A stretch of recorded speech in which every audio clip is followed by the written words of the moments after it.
attendees, and we have 5 panelists. So welcome to Agent-Based Models for Public Health. I'm Tom Hurd, and I'll be hosting this talk. So this is the first meeting of this subgroup focused on agent-based models. And if you see, Ali has posted a link for the lecture series, and as far as according to my count, we have scheduled 7 talks. You'll notice there's a 2-week interval between the talks. That's the pattern that we planned on. So today for the first talk, it's a pleasure to welcome Anna Bernstein, who's assistant professor of public health at the New York University School of Medicine. I hope that's reasonably correct. So Anna's gonna talk, and I've asked people who have questions to post them on the chat. I'll monitor the chat. If something good comes up, then I might flag Anna to have a look, and she could respond in the middle of the talk. I think Anna's going to talk for about 45 minutes or so, and we'll take an extended question and answer when Anna's finished her presentation. So welcome, Anna. Thank you so much. Great to be here. And today I'm just going to share a bit about my own group's experience validating an agent-based model of HIV in sub-Saharan Africa. And just as a quick preview, I will, for those who don't have a background in HIV, I'll just give a quick overview of what that's all about, give you an overview of the model that we built, agent-based modeling more on the methods side. And then I really hope the meat of today's talk will be this question of how do you know if your model is predictive and what can you do for validation? And then I'll just wrap up with some motivating examples of what to do with a model like this once you have done some validation. And so we'll launch right into background. And so for those not familiar, just a bit of background on HIV epidemics, and in particular, the issue of generalized HIV epidemics. So about 3/4 of people living with HIV are living in sub-Saharan Africa, which is an area that is experiencing in large part a generalized HIV epidemic. And that looks quite distinct from the kinds of epidemics that we see, for example, here in North America. And really what characterizes it is that you have generally more infections among women than men, and you have quite high rates of infection in the general population. So here on the left is what we call incidence, so the rate of new cases per population or new infections per population. You can see that in this example, we're looking at South Africa. Women tend to be infected at a younger age than men. In the middle here, we have prevalence, so the number of people living with HIV. And you can see, as I said, there are more women than men living with HIV. And again, it's a slightly younger age distribution. And then on the right is mortality. And these data are a little bit older now, just as South Africa was really working to scale up HIV treatment. But you can actually see that the balance is reversed here. There's actually more mortality among men than women, despite there being more infections among women than men. And this really reflects gender differences in the ability to get diagnosed in a timely manner, to engage in care quickly, and to remain engaged in care. Women in particular they frequently are diagnosed in antenatal care and just face fewer barriers in terms of things like stigma in going to clinic regularly and getting diagnosed in a timely way and staying on treatment. So here we are in sub-Saharan Africa. These are estimates of the prevalence of HIV in 2017. And this is just a percentage of the population. So really striking, the dark purple here are areas where more than 1 in 4 adults are living with HIV.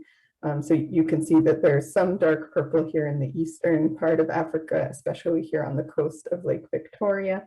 And then you can see Southern Africa has many areas with this extremely high HIV prevalence. So it's this that really motivates wanting to create a model that's able to look at the different dynamics going on and help to inform policy for how to address this pandemic. So what can you do about HIV? So there are a variety of interventions, some for people who are HIV positive, some for people who are HIV negative, and some for both.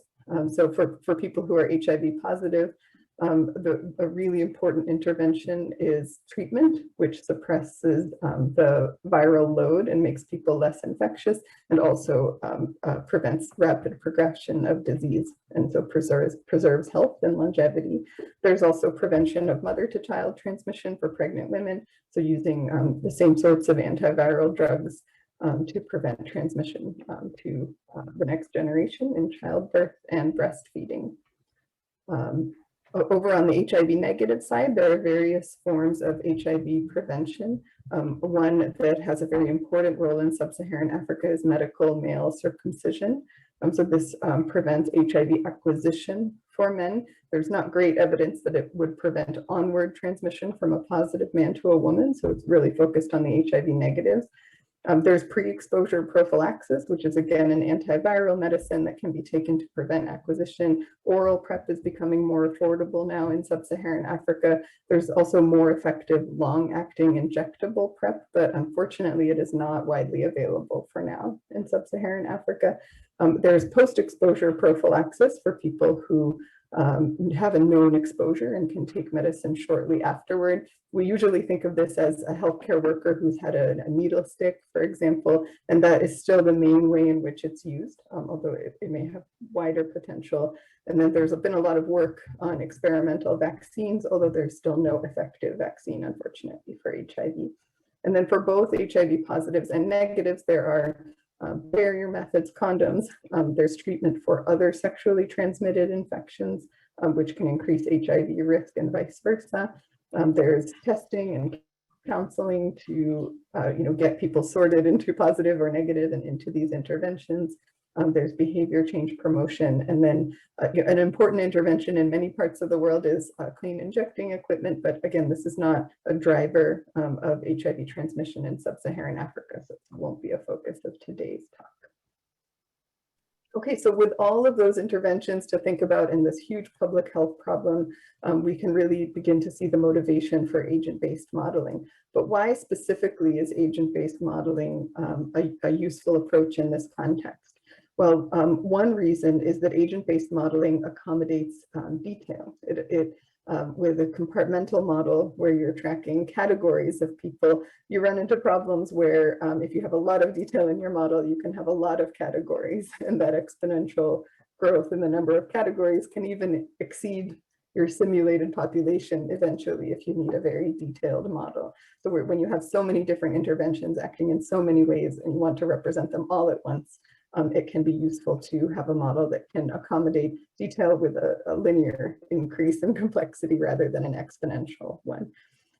And in particular, this is important if you're trying to get into the nitty-gritty of interventions. So for example, not just saying, are people on HIV treatment or not, but really getting into the details of, does this type of person take the step from their first appointment to their next appointment and is retained in care for this long over this period of time, really getting into those details. It's also useful to test the sensitivity of more general analyses to model structures, in particular in model comparison exercises. So simpler models, compartmental models tend to be applied much more broadly. They're much faster to use. It's easier to understand what they're doing. But it always leaves you with this nagging question, well, would a more complex, more sort of lifelike model still give me the same result without all the simplification? So sometimes it's useful just to bring in an agent-based model that's complex, even to answer a simple question, in order to make sure that your results are not sensitive to the simplifications that you've made in a multi-model comparison. Agent-based modeling, in particular with HIV, has a whole domain of research that really requires this approach, and that is questions that require the person-to-person contact network. So you need to explicitly represent people and represent the social network and how it's changing over time. So, it's nice just because it is lifelike. You can actually examine the life courses of your simulated agents in silico and try to understand how your in silico agents are behaving and how that compares to real people. But it's also necessary for modeling network-based interventions. So for example, partner testing, contact tracing. Now in the COVID era, we think a lot about contact tracing. It's really useful to have that simulated network to understand how that's working. And then the last thing is agent-based models, again, because their complexity is easier to extend because you're representing individual agents in the computer. So you just need to add a feature to an agent to add a level of complexity. You can reuse them across analyses more readily. And so one reason is that there's no inherent limit on the number of ways that you subdivide states or categories. So for continuously changing things like age, level of infectiousness, CD4 T cell count, which is something important for HIV, you can stratify that in any arbitrary way that you want. So it's really not a big deal if you need to change how you categorize your data, for example. And it also is easy to add a new layer of complexity for some new analysis to subdivide the population in some new way or subdivide the disease process in some new way. So with that motivation, I'll tell you about in particular the approach that we've taken with EMOD, which is an agent-based model of multiple diseases, of which HIV is one. And so just as a reminder for those new to agent-based modeling, this is a model where we represent individuals explicitly in computer memory. So rather than tracking the number of people in each possible category, we're actually putting each person in memory, and those people may be grouped together in different ways by community or geographic location. They may migrate between geographic locations. The way that this is implemented in this modeling framework actually plays nicely with parallel computing, where you can put each geographic location or community on a different computer and then just copy people back and forth. One of the more simple ways to represent something, I think we all know what an SEIR model is now, thanks to COVID, is that you can, rather than having a category S, E, I, and R, tracking how many people are in each category, you have that SEIR process happening inside each individual. And then individuals who are in the I state contribute their infectiousness to a contagion pool, and then they acquire infectiousness from that contagion pool. And so that sort of a structure should give you similar results to an SEIR model, but in an individual-based framework. But then from there, you can build out many other types of transmission, vector-borne, sexual transmission, which we'll talk about today, environmental, waterborne, airborne transmission modes. So in particular in EMOD, the way that the model is structured is that there is an SEIR, and then back to S if you want a model where you just define the rates between these different states. And this will recapitulate the kind of SEIR models that we all know well in compartmental modeling in an individual-based framework. And then there's an inheritance structure in the model where one of the first things you can do is overwrite the mode of transmission. So you can have an SEIR type disease transmitting like polio or typhoid as foodborne, waterborne illness, or transmitting in vectors and mosquitoes, or transmitting sexually or through the air, or some other mode of transmission. You can build your own. And then the next layer that you can do is overwrite for that mode of transmission, what is the progression of disease? So maybe it's not an SEIRS disease, maybe it's an S and then some other chain of states, or maybe in the case of HIV, it's this more complex progression with CD4 T cell counts dictating how sick somebody might get, and then treatment restoring those T cell counts. So you then overwrite that particular mode of transmission, that particular mode of progression. And the advantage here is supposing you wanted to model another sexually transmitted infection, maybe HPV. Well, you don't need to rewrite the entire model. You just need to take the generic STI level, and where this branches off to HIV, you would create another branch and just write in the particular disease progression and treatment interventions for your STI that you want to model. And you can see, for example, here, the dengue and malaria, they share code for what are mosquitoes and how do they transmit among people. So this leads to a lot of code sharing across disease. And that's a real boon with a complex model. If lots of people are sharing code, you're adding features together, you're fixing bugs together, you're writing test cases together that can be reused over and over. And that really improves robustness for a complex model. So here we actually looked at our model code base for each of these different diseases that are all sharing the same C++ code base. And you can see that if you just naively counting the number of lines of code, almost all of the code here in blue is actually shared across all of the diseases. And that's because just, the idea of instantiating a person and allocating memory and having that person have a date of birth and a sex and the notion that that person can get sick with a disease and having configuration and logging, all the kind of architecture of having an agent-based model is sort of the heaviest lift here. And then you don't need to add too much on that. So for example, here in the blue are the vector-borne diseases. The next biggest chunk of code is here's a mosquito, and the notion that disease, or a vector, any kind of vector, the notion that disease can go to the vector and then complete its life cycle by going back to a human. So you can see that building on this vector, it didn't take too many more lines of code to make a dengue model. And then it took more lines of code to make a malaria model and so forth. So you can see how this makes agent-based modeling much more accessible and reusable. So the particular model that we'll be talking about today is the HIV model within EMOD. And this model layers on a few different levels of complexity. So on the generic side, you have people and people being born, people dying, and we have to set those fertility and mortality rates in order to capture the demographics of the place that we're interested in, which is its own complexity to have the demographics right. Then we have the notion that this is a sexually transmitted infection. So we're going to construct a network of relationships that the STI can transmit along. Then there's the notion that the particular STI we're modeling is HIV. So here on the bottom left, I'll tell you a little bit more about the assumptions about how the disease progresses and how it affects the person's immune status. And then finally, you have all the different interventions and all the chains across the interventions. So from getting tested to linking to care, to initiating treatment, being retained on treatment, or testing negative and getting prevention services. All of that is sort of its own layer of complexity in this model. So the STI component of this model is a network of relationships that form and dissolve.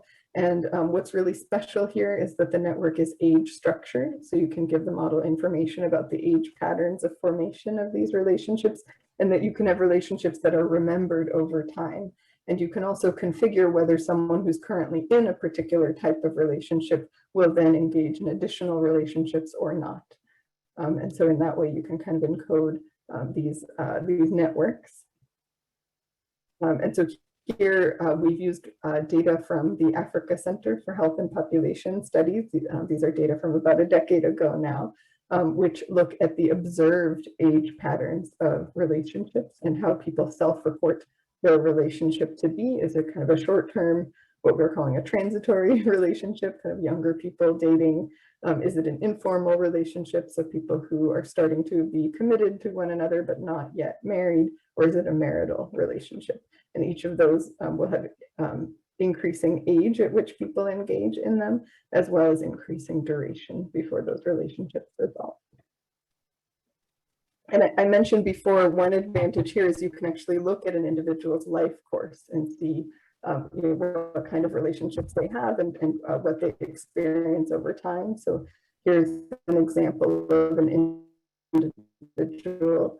The y-axis is the age gap between this individual and their partners. And you can see that they're forming different relationships. So here's informal and transitory relationships that they form. The vertical lines here indicate HIV transmission. So this person acquires HIV from a transitory partner who's quite a bit older than they are. And when the line becomes thick, that means someone has become infected. So this person was infected. Our person that we're following here becomes infected at this point, and then they transmit to an informal partner who's younger than them. So here I picked a particularly active person on the network, so you can see some exciting things happening. Here we can look at age gaps. So here over time and by age, you can see we follow this person from when they become infected. At that point, it looks like they're about 24. And here's the whole network of transmissions that they give rise to. So this green line is them infecting this person here. And then they also end up infecting a couple of other people who end up infecting other people. And in this network, you can actually see that there's kind of an aging of this tree of transmission, which you sometimes see and sometimes don't, which is interesting to look at. Disease progression. So I mentioned once you have that STI framework, you can then encode the specifics of your particular disease.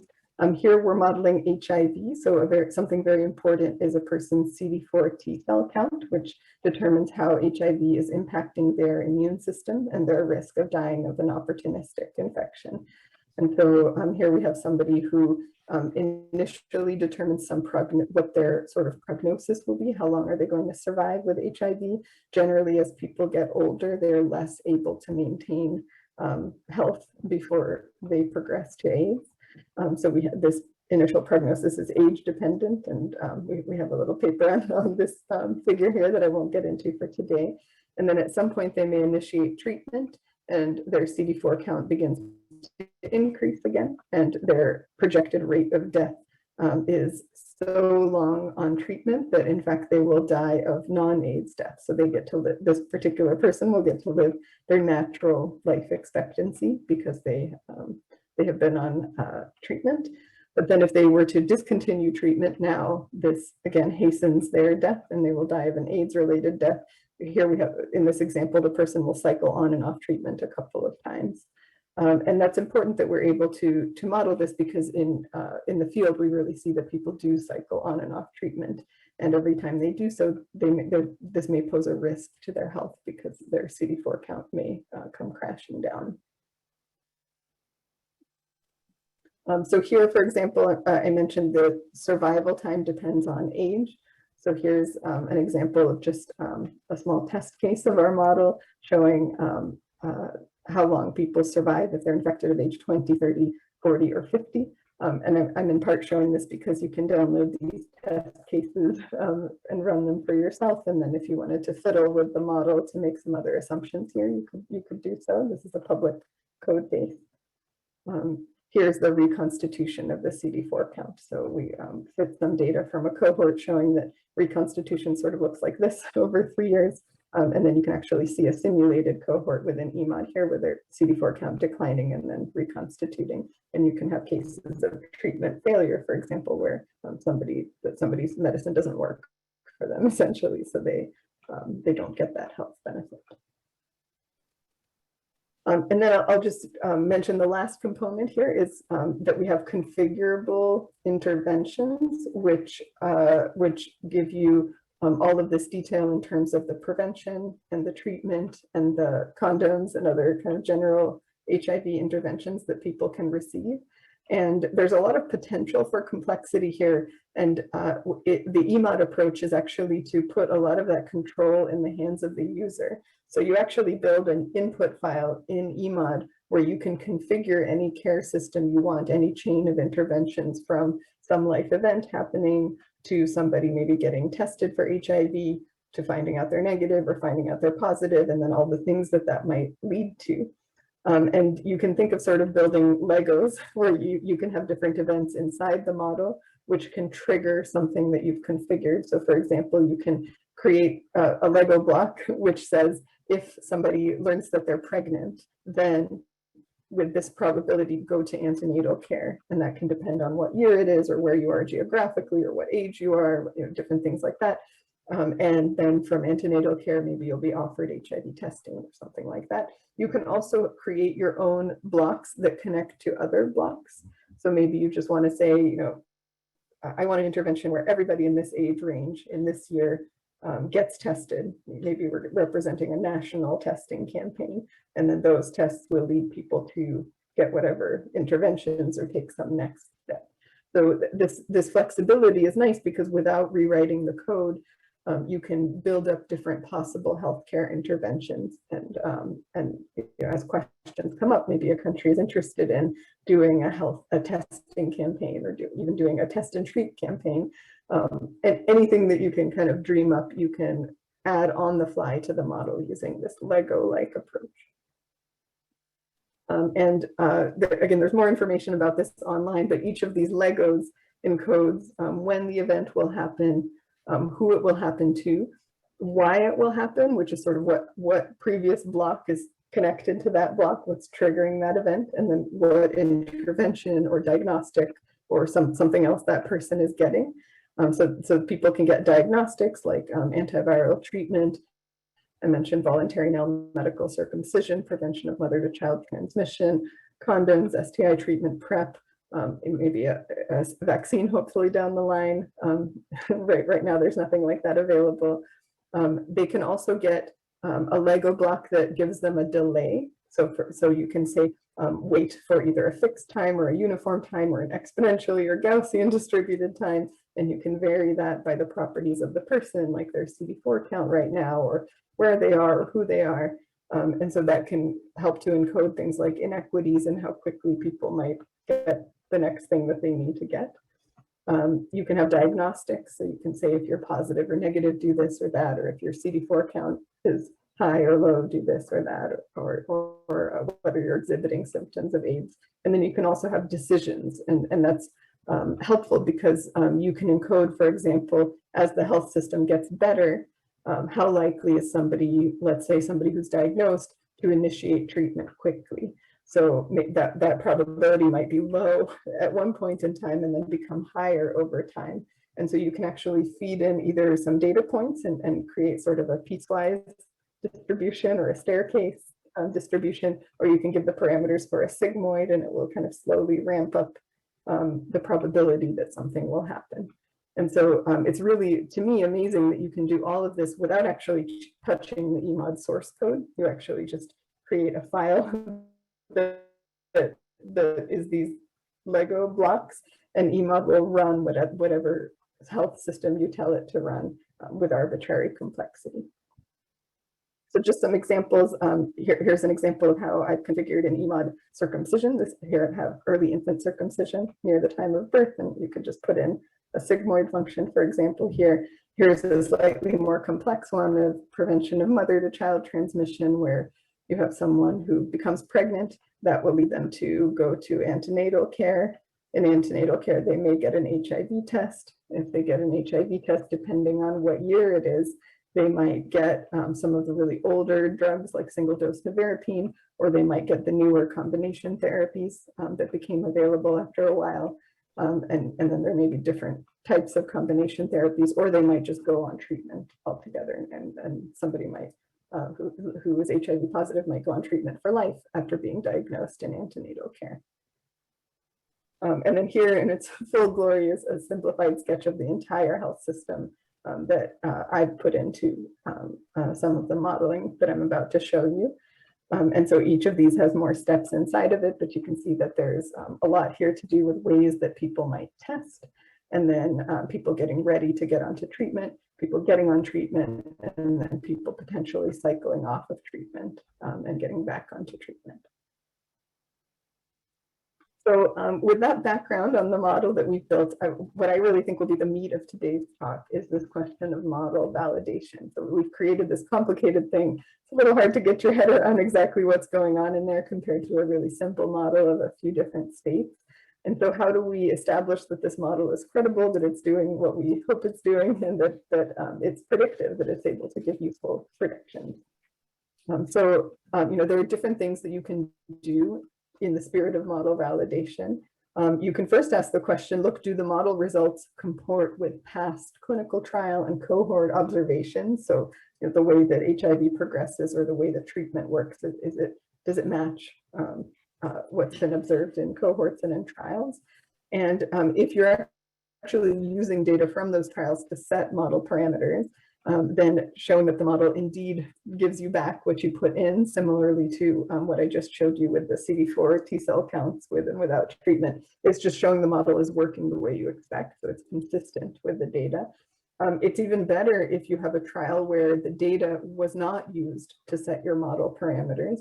And that's a sort of retrospective validation to say, hey, the model behaves correctly for what was observed in this trial, even without putting the trial data into the model. And usually that's specifically for some model components, so that will give you some confidence that, say, the treatment part of the model behaves correctly. You can also ask a more challenging question: does the model fit epidemiological trends at large? So not just, you know, treatment in a cohort, but an entire population in a country. Is it fitting the epidemic? And again, if those data were used for calibration, then the fitting will show that the model structure is capable of recapitulating the epidemic dynamics. If the data were not used for calibration, that's starting to get really interesting. So it means that you were able to fit epidemic data without using those epidemic data. It's a sort of retrospective validation of the overall model. And then you can ask the most interesting and challenging question of all. You can ask, does the model actually predict future data? So whether that's trials or cohorts, or I think most interestingly of all, epidemiological data.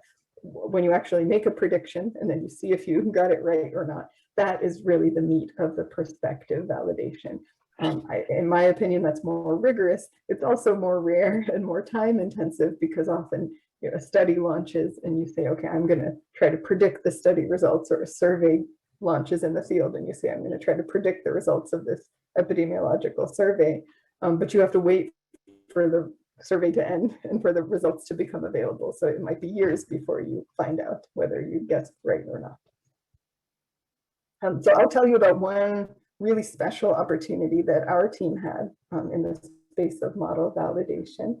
And that was in the context of a really special time in history for HIV epidemiology, where the World Health Organization was considering recommending that all people living with HIV get on treatment, regardless of whether they truly are at risk of AIDS, regardless of sort of their own health. They were wondering, maybe regardless of whether the person urgently needs treatment for their own health, maybe it's a good idea for them to get on treatment so they don't spread HIV to other people. And so what happened was, in several parts of sub-Saharan Africa, these large community randomized trials were launched in order to actually show that if you were to make everyone eligible for treatment, everyone who's HIV positive, you could actually reduce transmission, to really back the WHO in making these guidelines. And one of these trials, SEARCH, was conducted in Uganda and Kenya. And we had a really special opportunity to, as modelers, embed within this trial and have sort of a two-way relationship where our modeling would support the trial, and the trial would also give us an opportunity to try to prospectively validate our model. So the SEARCH trial recruited 32 entire communities, about 10,000 people per community, in these different parts of Uganda, in the Mbarara and Tororo areas, and then in Western Kenya, in the Nyanza areas, 10, 10, and 12 communities in each of those areas. And of those total of 32 communities, we decided we wanted to model those communities, but we didn't want to create 32 separate locations in our model, because we thought it might be sufficient to group communities together. So we did a little bit of clustering here. So, so first of all, here's a map of the areas where the color of these dots is now the HIV prevalence in these communities at baseline. You can see Nyanza had really high HIV prevalence. And Uganda had lower to medium HIV prevalence. And so we were able to group the communities by how HIV prevalence, traditional male circumcision here. So you can actually see some of these locations had really low rates of male circumcision, and particularly in Nyanza in Western Kenya, that also corresponded with very high HIV prevalence. We also looked at the percent of the population that traveled in the past month. There's a bit of a relationship between mobility and HIV. And we also looked at the age distribution of the population. So what percent were under 15? You can see there's also some groupings here according to these communities. So with these different dimensions, we were able to create 3 different clusters or types of communities. They mostly clustered by geography, but there were a couple of communities that did not cluster with their geography. you can already see here in Nyanza in Western Kenya, you have a green dot with lower HIV prevalence, and that community clustered with this area of Uganda. So we created this model of a simplified model of these 32 communities, and then we proceeded to actually simulate the SEARCH clinical trial. So just to tell you a little bit about the SEARCH trial, what was done in these communities is 16, so half of the 32 communities were controls, and all that was done there was a baseline HIV testing program to see what the prevalence was at baseline, and then the researchers left and didn't come back for 3 years. And then there were these communities that received an intervention, which was annual HIV testing for everyone in the community, and then all kinds of interventions to support starting and staying on treatment. So here are some photos of their annual HIV testing. It was done as these community health fairs, where they also did, you can see on the bottom right here, vitamin A for babies and other malaria, other services, hypertension screening, to really try to get more people to come. They had raffles. Here they're raffling off some bicycles to try to encourage people to come and get diagnosed. And then they also made some changes like helping people get appointments to go to clinic if they test positive and initiate treatment. So a really interesting study. The study really did boost the coverage of HIV treatment in this community and helped get more people to suppress their viral load. But the study had a couple of challenges. The first, I mentioned that the control communities had a baseline test for everybody. And so it wasn't really a control. It was sort of an active control in that if you test everyone in a community, you've really changed things. Now everyone knows their HIV status. So it's not a true control.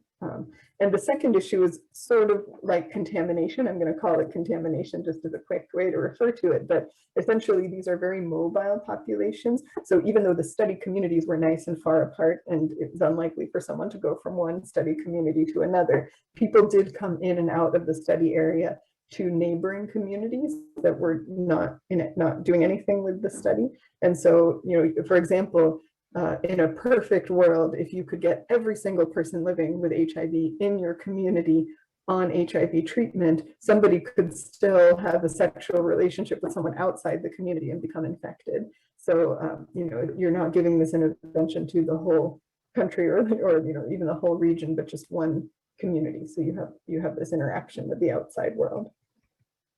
And so one of the first things that we did was simply fit HMOD, our model, to each of these three clusters. So we had a high prevalence, low prevalence, and medium prevalence cluster. We had the 2013 prevalence from that baseline survey. And we also had just the regional prevalence in that part of Uganda or Kenya, which we just scaled up or down to kind of get the regional trend in prevalence. So we fit the model to this, and we created control and intervention communities. And then we also fit the model to the age distribution of HIV prevalence, male and female, from the study. And then we simulated the intervention. So we actually received some interim trial data on more people getting on treatment in their intervention communities. We didn't know anything about what was going on in the control communities. And with the trial still underway, still blinded, we challenged ourselves to try to predict what the HIV infection rate would be over the 3 years of the study in the intervention and in the control communities. And in the end, we decided we needed 4 different predictions. The first was an ideal prediction where we assumed that, number one, our active control was a true control, so that we assumed that baseline testing survey didn't do anything. And number two, we assumed that people stuck with their own community. So we ignored the fact that people could have sexual relationships outside their community and bring HIV in. And in that case, we predicted that the trial would yield a 47% reduction in HIV incidence. So here's the control in peach and the intervention in purple. And that it would be really easy statistically to detect a difference. So that in this ideal world, the trial would be a huge success, demonstrating that you can reduce transmission with better treatment. But then we looked at each of the 2 problems I mentioned. We looked at the active control problem. And you can see that if you assume that doing that baseline testing of everyone in the community helps people in and of itself get onto care, now all of a sudden you're going to have a really hard time having a statistically significant difference between your intervention and control communities. And the mean difference you'll see is only a 14% change in transmission rate or incidence. We also looked at the contamination effect I mentioned of people having more sexual contacts outside of their community because people are mobile. And so under that assumption, incidence would be higher overall because you're having people have sexual contact with these outside communities and migrating. And again, it would be much more difficult to distinguish between the two. And then if you have both problems at once, you have the active control and the contamination problem, we predicted the trial is not going to show a difference. It's very unlikely to show any difference between the intervention and the control. And so we made this prediction, we deposited it online before the trial was unblinded, before we knew the result. It was a bit of a leap of faith because we knew we could have been totally wrong and it would be embarrassing because we made our prediction public. And then we waited for the trial to unblind. And when the trial was unblinded, it was found that there was no statistically significant difference between the intervention and the control communities. And the relative rate was 0.95 for HIV infection, with this confidence interval well overlapping 1. It was found that there really was an active control very likely because incidence declined by 32% in the control arm. You can see that here's our peach control where the incidence comes down from the left to the right panel, and that was what was observed. But one of the ways that we as modelers were able to help this trial team was we were able to say, this is all what you would have expected. And we can tell you that if your study had a true control, if you really had done nothing in your control communities, here's the effect that you would have seen. And you would have seen a 40% reduction in incidence with this confidence interval. So that is very heartening, right? In this kind of discouraging headline result from this study, the modeling was able to say, this is simply because you did a very good job in your control communities. And if you hadn't done that, you still would have seen a nice reduction in incidence. And for the active arm where the researchers were going back and retesting every year, we were actually able to look at in our model and then in the actual study, what was the year-to-year rate of new infections or incidence. And so we can look, here's the difference between the intervention and control arm. If we had a true control with our active control issue and then with both problems happening at once. And you can see that the true incidence that was observed at the end of the study, this is a cumulative incidence, so the longer they observe, the better they can estimate it. It was right in between our active control and our both prediction. So essentially they almost certainly had an active control issue and they probably had a little bit of a contamination issue, but not all the way, was what we concluded. So that was a really cool story. We were able to predict a trial result, the headline result ahead of unblinding. We were able to explain why the result was the way it was. I do want to say we took a leap of faith that time, but not all of these leaps of faith land well. Not all validation succeeds, and I think that's okay. And I think it's really important to be honest when your model does not predict something. Don't stay quiet about it. You don't be embarrassed.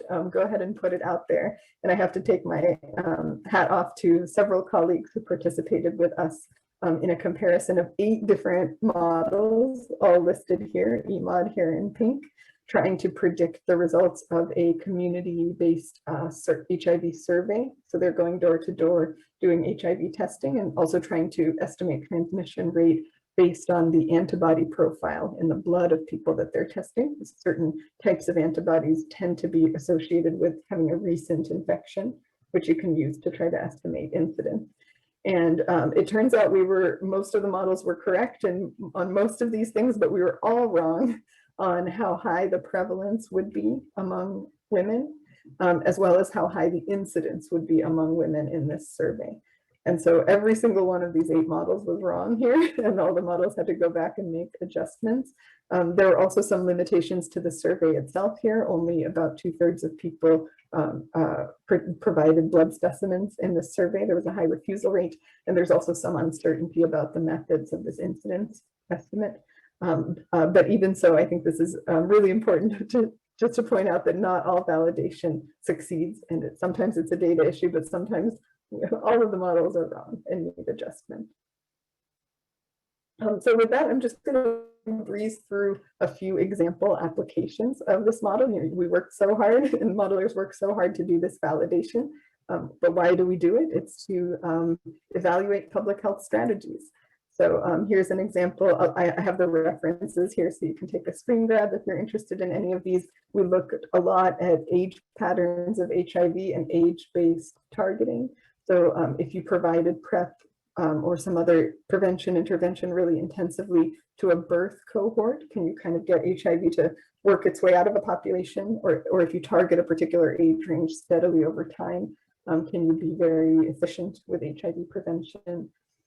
We did some modeling back when I mentioned the World Health Organization recommending that everyone living with HIV should have treatment, these treat all guidelines. We did some studies with other modelers looking at where deaths were coming from. Why are people living with HIV dying? And if we give everyone access to treatment, where are the deaths going to come from?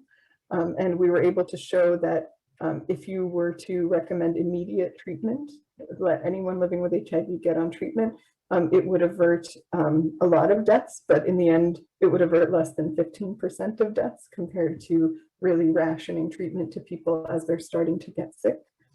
And when we looked at why, we found that if you did this modeling again, but you took away the transmission benefit of ART and the clinical benefit of early ART, ART is antiretroviral therapy, and the only thing that you kept in the model is the fact that it's just easier for a patient to show up to clinic and get on treatment right away compared to having to jump through a lot of hoops related to, is it time for you to start treatment yet?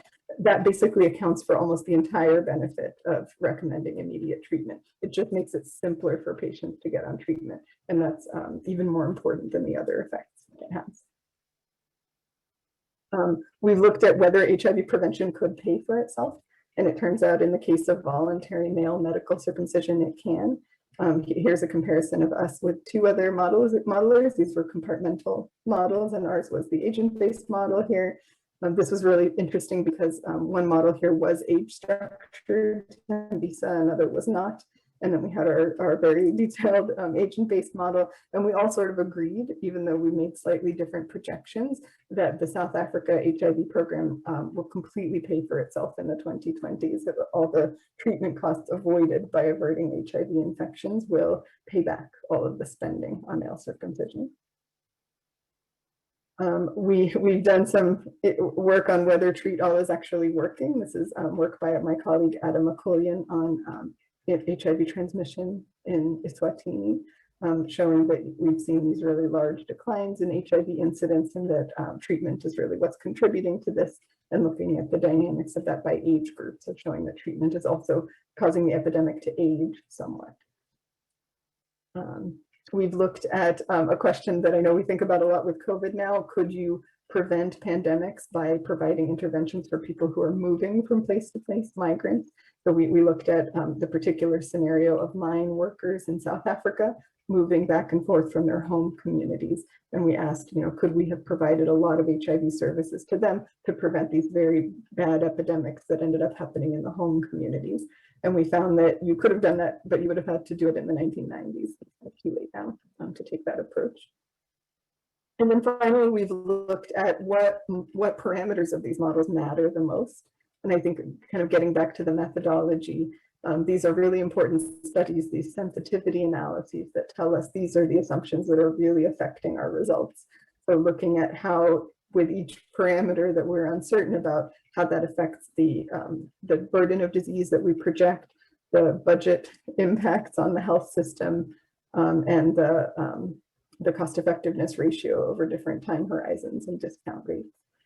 So we look at linear regressions and coefficients of variance for changing these different parameters. And you can see, for example, here we have what fraction of people could you reach with an intervention as a very sensitive parameter. Overall, we find that things related to treatment adherence and effectiveness, and then engagement and long-term care really matter quite a bit in terms of just about any analysis that we do. So I've given you a few tastes now of different applications of this model, and I'll just wrap up by saying, first of all, agent-based modeling of HIV does have some unique advantages, although it does add some complexity. So It allows you to test the sensitivity of a modeling recommendation to model structure and to level of detail. And that's why we participate in many model comparisons with some more widely used compartmental models and simpler models. The network aspects of an agent-based model can let you do some unique things like partner testing and tracing. And it's also a reusable architecture to do new types of analyses. I mentioned that validation can occur at multiple levels. So when you fit your model to data, we call that calibration. You can do some retrospective validation, which provides some credibility. Prospective validation, where you're trying to guess a result before it becomes available, is more rigorous. It's also more time consuming because you have to wait for that result. And clinical trials are a really great opportunity to do this with benefits for modelers in terms of this very rigorous validation, and also to trialists. So for example, with search, we were able to say, we don't think you're going to see a difference, but that's okay, because it's just because you had a very active control, and there really is a big difference between your intervention and the control. So I'll just conclude by saying that the validation is a lot of work, but it's worth it in the end, because there really are numerous applications of HIV agent-based modeling in sub-Saharan Africa and globally, testing the model's ability to predict data is a really important precursor to helping to advise policy. So quite a few people without whom none of this work would have been possible. And so I'd like to acknowledge the members of the group here at the NYU Grossman School of Medicine. So first, my mentor, Dr. Scott Braithwaite, our wonderful postdocs, Hyeyoung Kim and Masabo Malawi, and the two modelers who just recently joined, who are here with us today, Daniel Citron and David Captain, and our lab manager, Inga Plates, and big thanks to the High Performance Computing Core. EMOD, which you've learned a lot about today, is developed and maintained at the Institute for Disease Modeling. So none of this work would have been possible without IDM.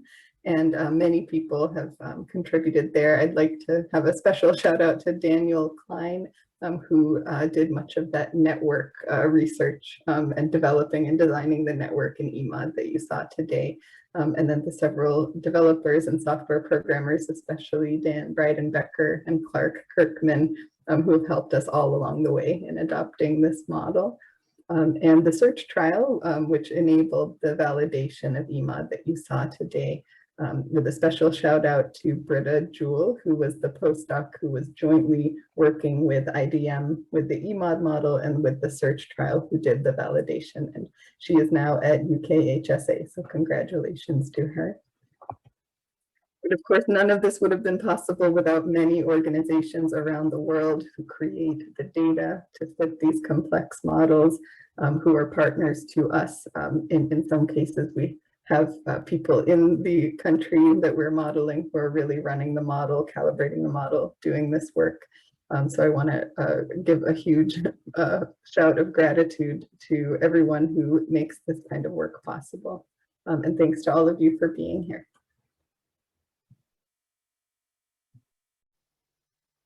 And so with that, I'm happy to take any questions.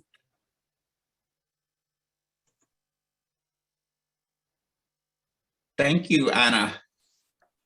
So very interesting. So so there is a button on the bottom that says Q&A, and there's three additions there. Two are just suggestions about the Zoom link at the beginning. Daniel Citron has a question. Perhaps he'd like to come on, unmute, and ask the question in person. Daniel, are you there?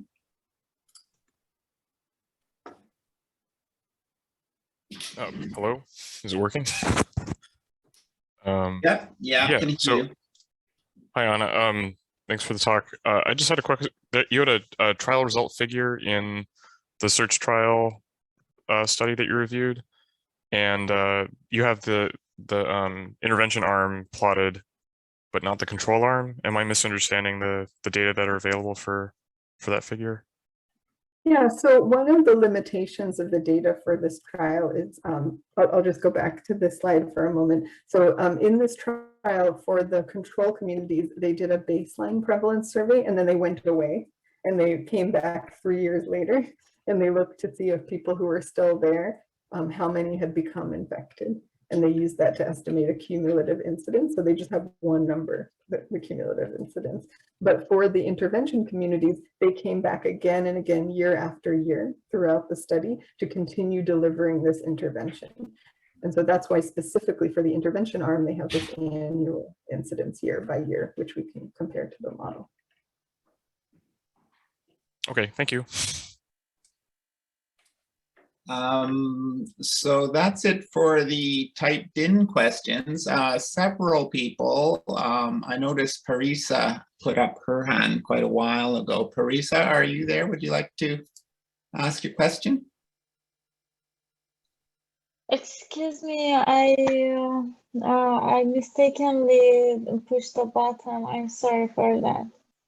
Oh, that's not a problem. Thank you, Parisa. I think Michael has his hand up. Would you like to? Sure, thanks, Tom, and thanks very much, Anna. That was a very wonderful presentation. A couple of questions in no particular order. What was the software environment in which the model was written? Secondly, yeah, yeah. I was too quick. So the software is written in C++.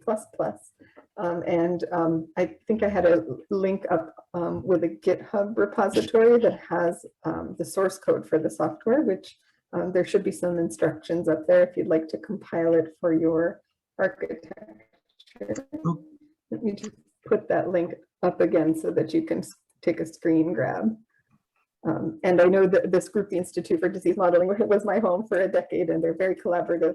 Our lab is also very collaborative, and we have some users of this software out in Kenya and Zambia who we help them to get connected with supercomputing resources or offer some of our own.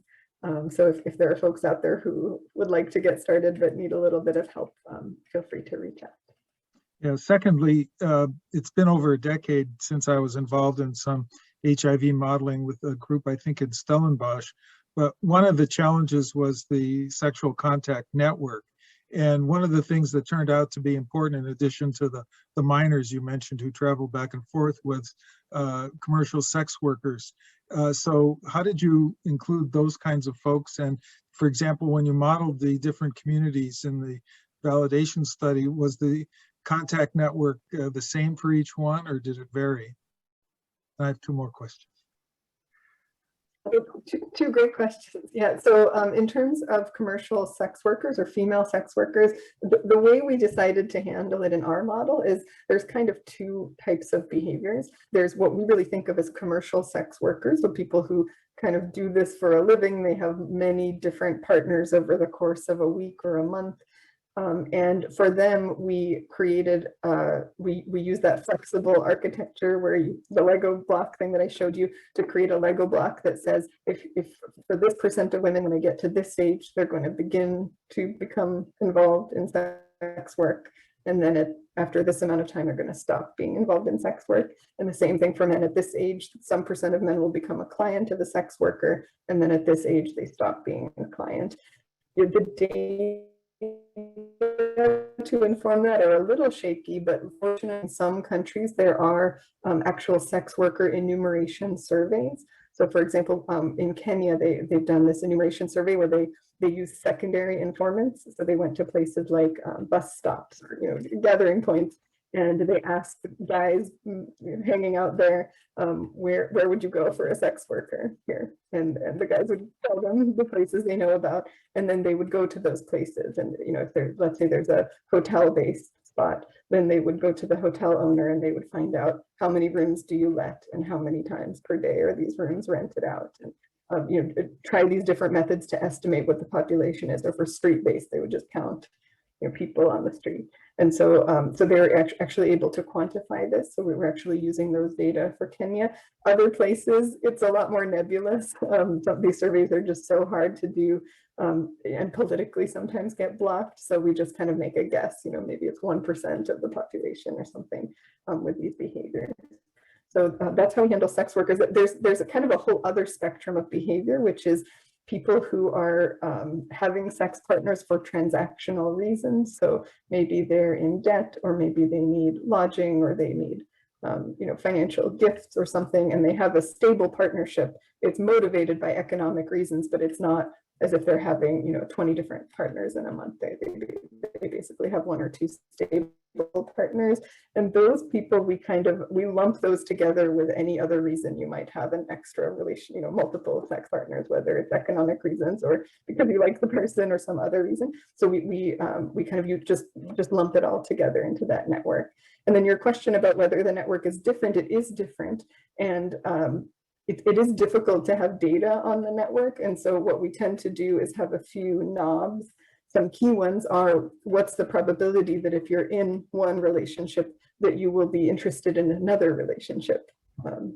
And we take that knob and we use that in calibration. So if we see that prevalence is higher here than there, then our calibration will involve turning that knob up and down so that we can fit the prevalence trend.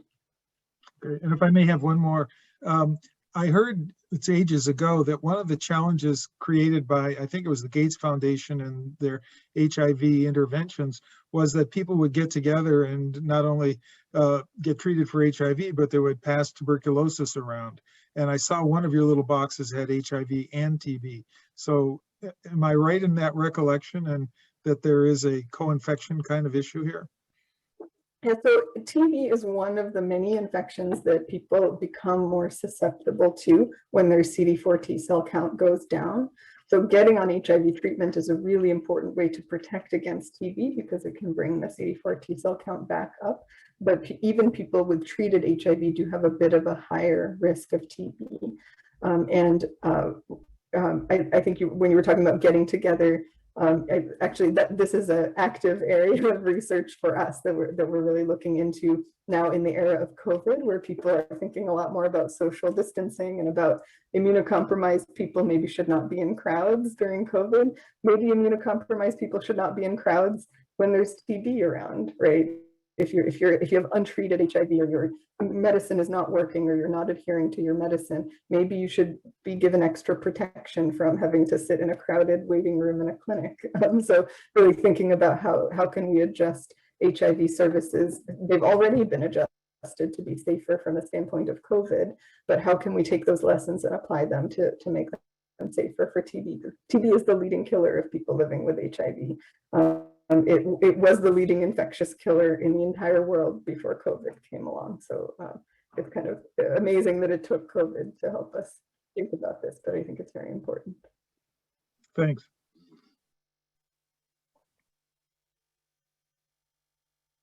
Thank you, Anna. So Wade has raised his hand. Hi, thanks for this presentation. I was just wondering what kind of population sizes you have worked with your model, and what kind of run times do you get for running different scenarios? Yeah, great question. So I'll typically run a population of about in 2000 to 2020, it'll be around 200 to 300,000 synthetic agents. And then, in analysis, I'll scale that up to represent whatever 10 million or 50 million, whatever the country or region is that I'm modeling. And the reason is, number one, that's about what fits on a not very fancy computer. So you can run that in about 40 minutes on a modern CPU with about 4 gigabytes of RAM. You can keep increasing the population. eMod will accommodate that. You just need to allocate more RAM, and it will take more time to run. And we just did some tests to see, at what population size do you no longer see a change in your simulation results because the population is so big, and that it saturates before that point. So that's what we typically do. But yeah, you could absolutely push the limits. I think I've done some tests before on a really fancy computer showing that you can go much higher than that.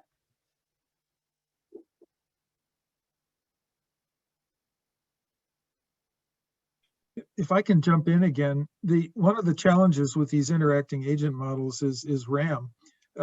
So I think at one point you said that when you're simulating multiple communities, you simulated each one as a separate process and could parallelize that. But isn't there a scaling issue get up to maybe 16 gigabytes of RAM, I don't know, but where you just can't push the number of agents that are interacting? Yeah, that's exactly right. And a lot of work on the development side has gone into trying to optimize and manage the RAM usage here. And you'll actually see using EMOD, if you're giving out some very complicated intervention and you're sticking that intervention to lots of people, then your RAM footprint will be larger when you run the simulation, because you have to keep more data in memory about what you're doing to all of these people. So yeah, I agree that the RAM footprint tends to be the limiting factor in terms of how large of a simulation you can simulate. Yeah. And are you using a discrete time step? Yes, so that we had an earlier version of this model, which was a discrete event time step where it calculates the time until the next event will happen and then jumps to that precise time, sort of Gillespie-like. We have switched now to one that just has a fixed time step of 3 months, just because it was a little bit more efficient, and HIV is not such a fast-moving epidemic. So that's what we're using at the moment. I can't resist asking, if no one else has a question, did the people at WHO who designed that cluster randomized trial ever get their wrists slapped for not thinking ahead enough? It's interesting, all of these cluster randomized trials really struggled, and at part it was because, well, to tell you the overall story, so at the time that these trials were designed, there wasn't very much access to HIV treatment. The drugs were very expensive. Not that many doctors were great at managing all of the issues around the drugs. There were big problems with people waiting so long to get treatment that they already had infections like TB, and then it was really challenging to get them on treatment safely from there. So at the time, it seemed like it would be a night and day difference between a world where you're waiting for people to be pretty sick to get them this treatment versus a world where anyone who's diagnosed will just get on treatment. But as these trials progressed, it takes a long time to get a trial like this up and running. The policies actually changed, and the CD4 T cell count at which you could initiate treatment went from 200, which is quite low, to 350, which is kind of in the middle, to 500, which is pretty high. And at that point, now there was not very much margin. Now it's not a night and day difference. The main difference is just you have to do a lot more lab work before you can get on treatment, but clinically there wasn't so much of a difference. So kind of the policy changed out under these poor trialists who thought they would see this big effect. And then the other big change, the way this arc ended up happening was, before, WHO was not recommending treat all, in part because there was no evidence that for a person there was any benefit to initiating treatment at a CD4 count higher than 350. So you're kind of asking for a person to take this complicated treatment regimen for no personal gain, but just to hypothetically help the community. So it was, from this policy standpoint, it was sort of like, if we're going to recommend this, we better really be sure that there is some kind of substantial community benefit. But before these trials finished, for many of them, a study called the START study revealed that there actually is a clinical benefit to starting earlier. You get less cancer, you get less of certain types of infections. It's not a huge benefit compared to people with low CD4 count where you're really saving their lives, but it is better for health to start treatment earlier. So once those study results were released, WHO just went ahead and issued the guidelines without even waiting for some of these studies to finish. So their reason for existing was a little bit undermined by both the shifting policy as they were trying to get their answer, as well as by just the fact that other more straightforward evidence came around that allowed the policy to happen.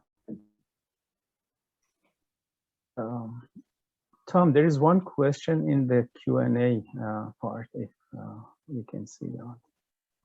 Oh, I think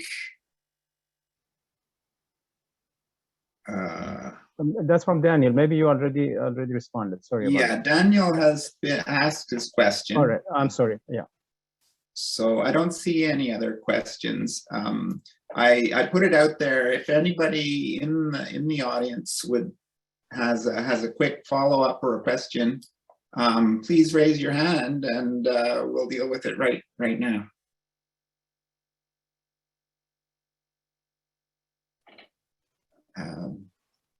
Okay, well, it seems like the pressing questions have been dealt with. Thank you, Anna.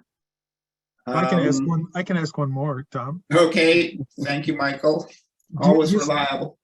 Do you still feel lonely as the only agent-based modeler in the HIV area for sub-Saharan Africa, or have any of the other teams adopted agent-based modeling? No, we weren't the first and we are not the last. So when we were just getting off the ground in 2010, 2011 with this model, there was another model from Europe called STD-SIM that was working in KwaZulu-Natal. There's, as you mentioned, the group in Stellenbosch that was working to get a network model and trying to get the computational scaling.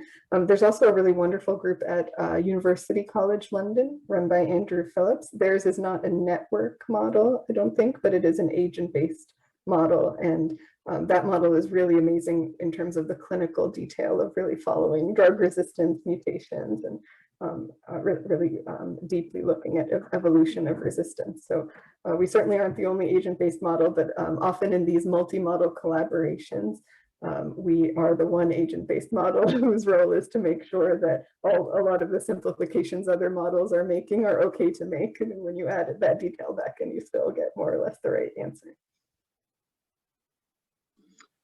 Great. Okay, well, I'm going to wrap up right now. Thank you, Anna. A very, very interesting talk and a great way to start the new program. So if people in the audience want to express appreciation, I think there is I don't know where the button is, but I thought there was a button for clapping, but I'll clap. Thank you. Okay, thank you everyone for attending and look forward to seeing you back here in 2 weeks. Yes, thank you. Thank you all. Thank you. Ali, do you want to say anything? No, that's all. Thank you so much. Thank you. Thank you, Anna. Nice to meet you. Thank you. Take care. Thank you.